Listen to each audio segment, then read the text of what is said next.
Ayan. Hello mga ka-YouTube. Magandang araw.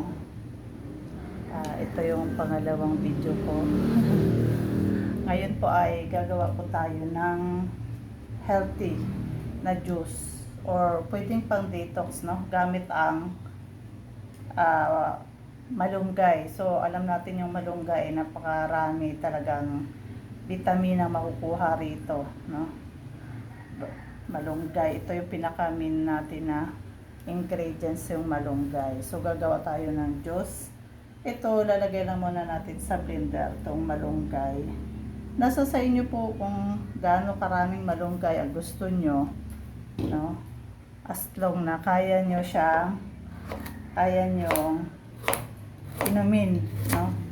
Pagkatapos lalagyan po natin siya ng carrots. So, mas magandang hiwa-hiwain po natin yung carrots para mas mabilis siyang mapino o ma-blender. Yan.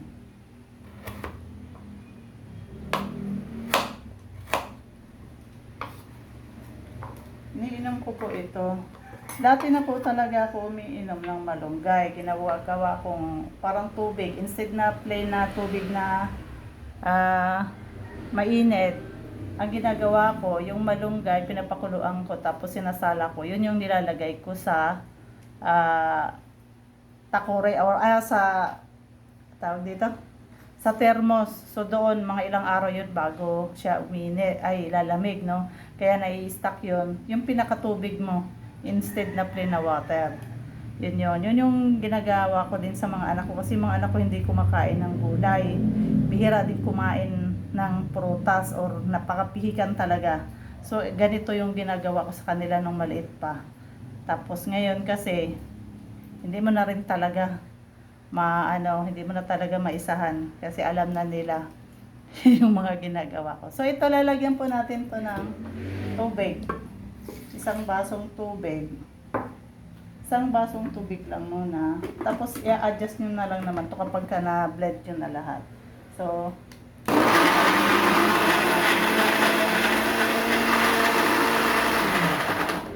oops.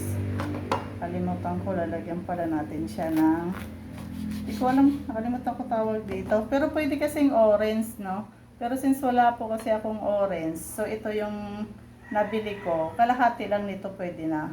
Kasi matamis din po to. So, tatanggalin nyo lang po yung, kung may buto. Ayan, no? May buto siya. Tatanggalin lang natin para pagka, binblend natin. Hindi natin din lalasahan yung pait. Ayan, no?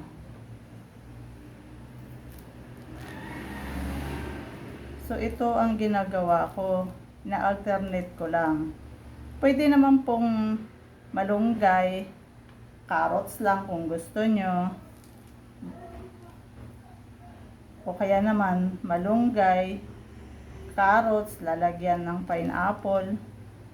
Yung ganun, pwede, depende sa inyo. Pero ako nung una, ang talagang iniinom ko lang ay carrots at saka yung malunggay. Kasi, po yung mata ko kasi nagluluha. Kaya napanood ko siya na ganun, hinaluan ko. Although dati na akong umiinom ng malunggay.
nasama, merong umakyat sa taas. Pababain muna natin para masama siya pag pino.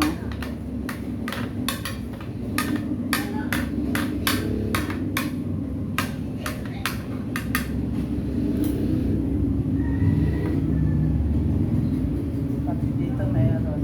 Sayang naman. Diba? So, sasali na natin. At natin ito. Papatin mo. Tapos blend ulit natin.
Ayan. Pwede na natin tong salain.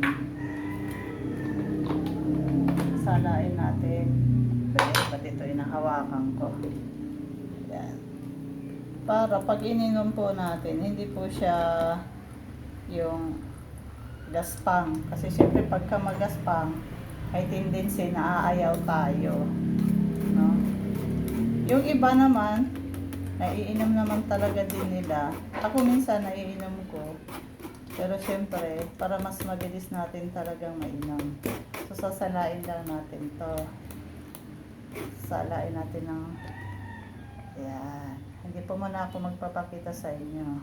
Pa-mystery girl lang po muna ako. Ayan. Subukan nyo po ito, maganda po ito, lalo na sa mga medyo may edad na at syaga lang po kayong mag ganito 2 o 3 beses sa isang linggo, pwede na isang basong ganito. Yan o. Ako kasi malaking baso yung ginagamit ko pag uminom ako. Ganito o. Ganito kalaki yung ginagamit ko. Kasi ang isang gawaan ko nito, 2 baso na bali ang halos katumbas nito. So kinabukasan, inumin ko tong isa ngayon. Kinabukasan, meron pa ako rin maiinom. I-rep nyo lang po. Takpan nyo lang. Malunggay, marami po tayong mga tanim dito sa atin na malunggay. Diba po? Dami tayong malunggay. Ako wala akong malunggay. Meron lang akong kuhaan na mura ko lang nabibili. Kasi simula nung lumipat ako dito sa bahay ko, ganito na kasi talagang ginagawa ko.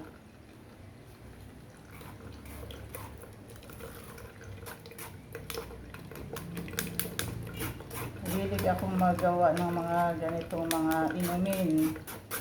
Yung mga pagkain na niluluto ko, lalagyan ko talaga ng malunggay.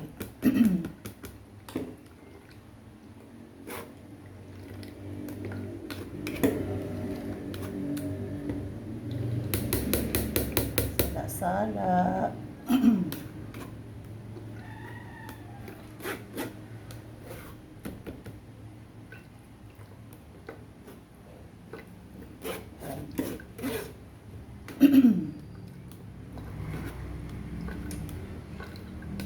Tsaka pag nagbe-bake po ako, nagbe-bake din po ako. May alam din ako ng kaunti, pang bahay lang ba.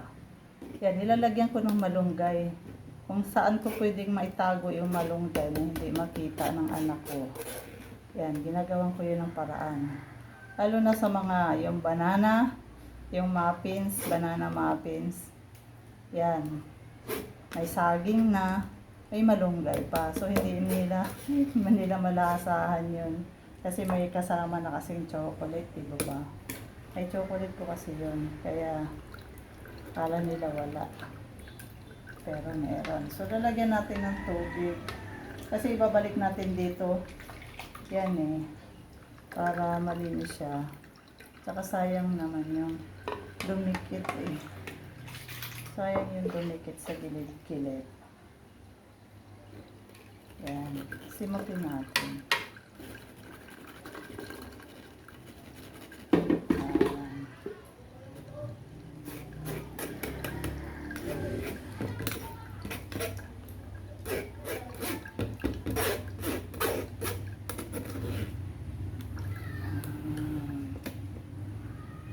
Ang ibabahagi ko po sa inyo yung mga medyo healthy, yung lalo na yung mga anak na hindi mo naman napapakain ng mga gulay. Mga bata ngayon hindi na kumakain kasi ng gulay. Bihira na talaga yung kumakain. Ako talaga yung mga anak ko, talaga problemado ko yung dalawang anak ko. Ito ang natira sa akin na isa. Yan. So, ibabalik na natin siya dito sa blender. As usual, lagay tayo ng tubig kasi sayang. Simak natin. Sayang yung ano. Yan. Pag nalagay na natin yung, balik na natin, lalagyan natin ngayon ng isang saging. Isa po pwede na, kung isang carrot lang naman ang ilalagay nyo. Isang saging pwede na po. Kasi itong saging na to, pag hinalo niya to, okay na. Matamis na rin ng kaunti. Wala po itong asukal ah. Hindi po tayo maglalagay ng asukal at saka ng yung honey. Ganito lang po talaga siya. Yan. Malinis po yung kamay ko ah. Naghugas ako kahapon. Joke. Ngayon, i-blend natin siya ng kaunti.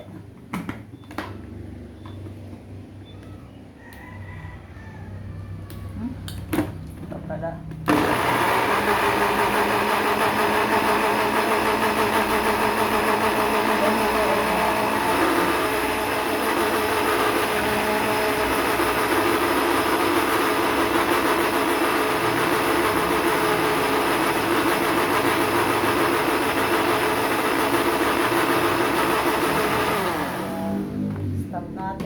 Lalagyan natin ng gatas.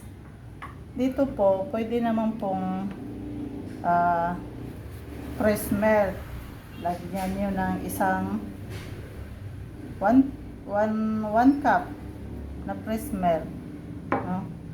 Huwag nyo masyadong sobrahan para hindi naman na fresh milk. Igatas ang anuhan nyo, lalasahan. Pero since ako wala po akong fresh milk, so ito kasi yung iniinim kong gatas. Unlen baka naman. So, ito yung hinahalo ko. 3 ganito lang. 3 kutsara.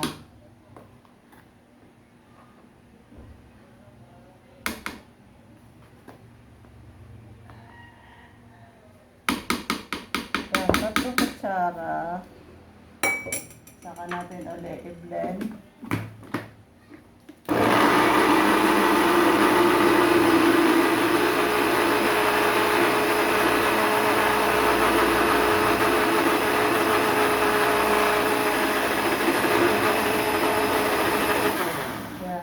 Siya, pwede niya natin inumin ito. Ayan o.